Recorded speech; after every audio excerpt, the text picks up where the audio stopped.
Hi guys, I'm back with another video today. Today's video is going to be Friday Night Smackdown News 110. I'm very sorry guys that this video is coming out so late, but I had to work the closing shift at work, so I didn't know how long I would be closing. Um, we ended up closing the store. So the store closes at 10, but we ended up closing the store down fully at 11:30 p.m. Or, 11:30 a.m. Oh, no, 11:30 p.m. That's correct, 11:30 p.m. But that's when we were able to close down the store. It's now around 12:30 a.m. In the morning, Saturday morning, you could say, or Saturday night or whatever. I'm sorry this video is coming out so late, but yeah, that's because I was at my job closing down the store. So there is not really a lot of news to talk about. This news video is mainly about advancing storylines into Money in the Bank, which is tomorrow. It's Saturday. Thank God that I don't have to go to work tomorrow. I'm not working tomorrow, so I will be able to do the full pay-per-view with no problems, and I can just do my predictions and reactions for Money in the Bank as normal. But let's get into the news video. So this first thing, I'm really surprised about it because I actually didn't hear about this until Friday Night Smackdown. So the first thing, Darren Drozdov, aka Droz, has died. Yes, sadly, Droz has died at the age of 53 years old. His cause of death is unknown right now. We don't really know what the cause is. If you don't know who Droz is, Droz was a WWE wrestler. He wrestled from 1997 to 1999. If you're wondering why his career was so short, he was accidentally paralyzed from the neck down in a match he had against D'Lo Brown. D'Lo Brown was trying to go for a power bomb, and Droz was wearing loose clothing that night, and sadly, D'Lo Brown couldn't really hold on to Droz that well, and he accidentally broke his neck and paralyzed him from the neck down, and automatically Droz was forced to retire because he was paralyzed from the neck down and he couldn't wrestle anymore, and he was mostly in a wheelchair for the rest of his life. Now, what I heard, Droz has no hard feelings towards D'Lo Brown, and D'Lo Brown has apologized several times to Droz about it. So that's pretty much the whole story on Droz. Originally, I did a lost media video on it. It was partially found footage of it, but that YouTube video got taken down. I had to delete it because no one was able to see it because of copyright reasons. So that video was taken down. It's one of the few lost media videos that I've had to actually taken down due to copyright. So yeah, that video is probably never gonna happen again unless if I decide to redo it, but I don't remember what number it was, so I'm probably not going to. But anyway, I'm wasting even more time talking about Droz. Will I do a dedication of video to Droz? Probably not, because he's not the most known well wrestler. People probably know about him, but they don't know know him that well. He ain't like the Iron Sheik or some other famous wrestler who has died. Draws was a wrestler. Not too many people really know him, so I'm probably not going to do a dedication video to him, but consider this video as a partial dedication to him, because I've been talking about him for probably about 4 minutes now. So sorry, probably no dedication video. I can't do a gaming dedication review because he ain't in any of the WWE video games. So, let's just leave it at that. So, the second thing is a tag team match for the Undisputed Tag Team Championships. Sami Zayn and Kevin Owens, the champions, versus Pretty Deadly.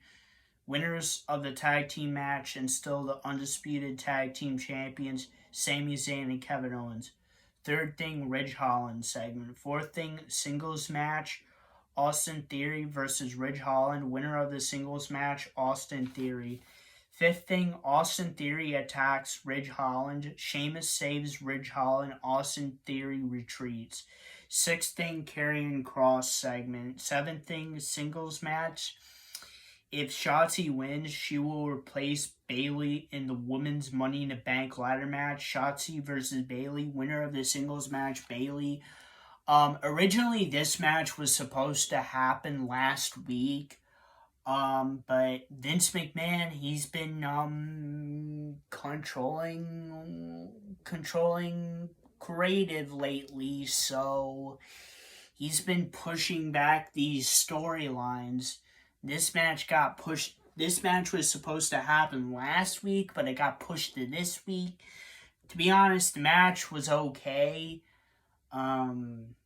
The ending was bad. I think that segment they did, which I'm going to get to right now, was better. But first I have to talk about something else before that.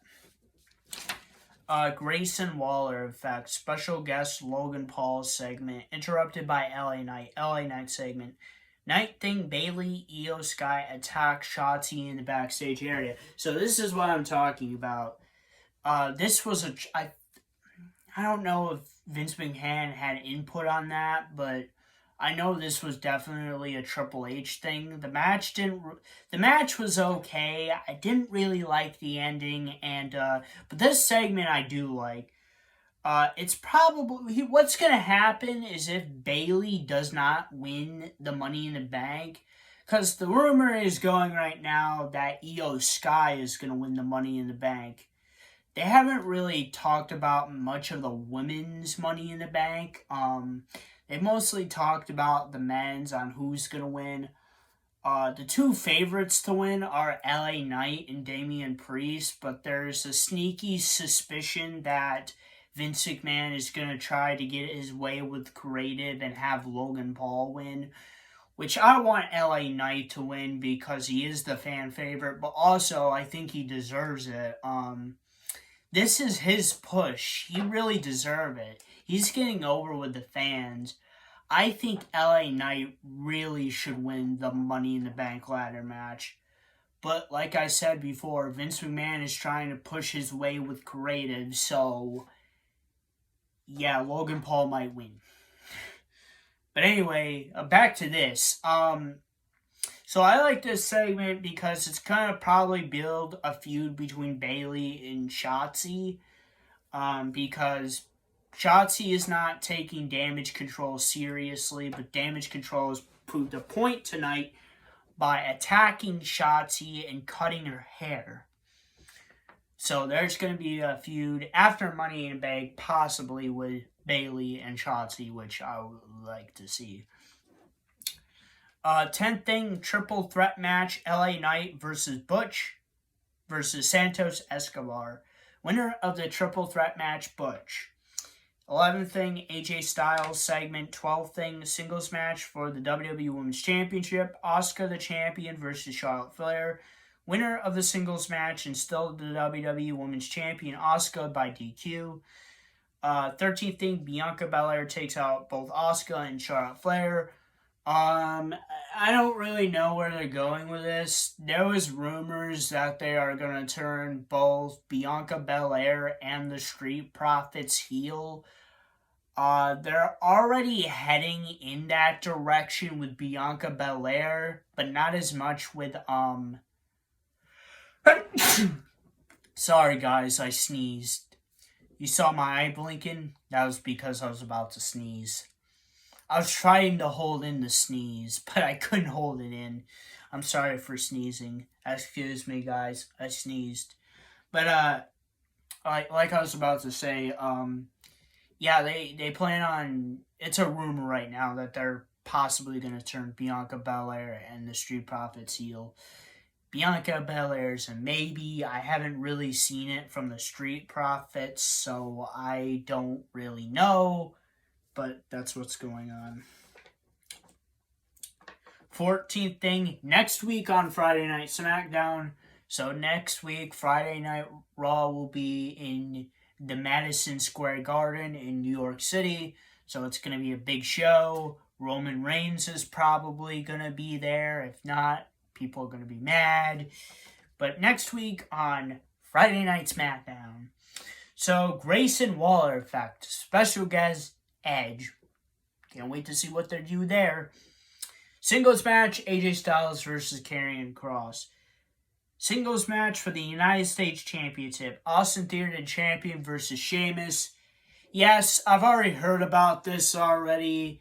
That they want to do a feud between Sheamus and Austin Theory. And this is gonna all end at SummerSlam. This is a Vince McMahon thing, not a Triple H thing. So people are not really happy about it. I think it's okay. I think Sheamus should probably win the United States Championship, but that's probably not going to happen. So I'd rather see Sheamus win the Intercontinental Championship, but they would have to end Gunther's reign first. After Gunther surpasses the Honky Tonk Man as the longest reigning Intercontinental Champion, I think sometime down the road, Gunther should lose it. And then I think they should trade the Brawling Brutes to Monday Night Raw so Sheamus can finally win the Intercontinental Championship. That's what I want to see. Another person who has not won the Intercontinental Championship is actually John Cena. He's never won that title. So maybe John Cena will come back and win it. Nah, just kidding. John Cena, I don't think he's going to come back to win a secondary title. I don't think he's ever going to come back to win the 17th world title and beat Ric Flair's record. I don't think that's going to even happen. I have a prediction that Charlotte Flair is actually going to beat her dad's record before John Cena. So let's see if that's true. Well, to be honest, no one really knows what Ric Flair's championship reigns were. WWE says 16, but it's more like 25. But WWE recognizes it at 16, but it's actually probably like 25. So yeah. But anyway, I'm going off topic. This whole video has been off topic. About me talking about draws, me sneezing, me talking about Shotzi versus Bayley, me talking about fucking Charlotte Flair beating fucking Ric Flair's reigns. This video is weird. I'm sorry, this video is way too long. This video shouldn't even be 15 minutes. I'm just fucking rambling off nonsense. You know what, guys? I'm done rambling. I'm just gonna finish the fucking video. 15th thing, Roman Reigns and Solo Sikoa go face-to-face with the Usos. Implosion segment. The Civil War between Roman Reigns and Solo Sikoa and the Usos start. That match is tomorrow. And that is Friday Night Smackdown News 110. As I said earlier, I'm sorry guys for this video coming out so late. I would also like to apologize for rambling so much in this video. This video shouldn't be 15 minutes, but it is just me rambling about stuff. like me learning about Draws dying today, me rambling about how Bailey and Shotzi should be a feud, me rambling on about how I think Charlotte Flair should beat her father's record before John Cena, Sheamus winning the Intercontinental Championship. I'm just rambling on. See, this is why I like wrestling right here, because I can just randomly ramble on about stuff that's not even happening in WWE right now. But that is Friday Night Smackdown News 110. Hopefully you guys like this video. I know you guys will, because it's me rambling on about nonsense, but that's what I always do, because I fucking love wrestling. That's why I fucking talk about it on video. If I didn't love wrestling, I wouldn't have a YouTube channel, to be honest. Except for the other stuff I do, but wrestling is my thing. It will always be my thing. People tell me you gotta get out of it. People tell me you're too old for this. I'm sorry, but I've been watching this shit for fucking 11 years. Nobody's gonna tell me to fucking stop watching it. And I'm still rambling on. I'll see you guys next time.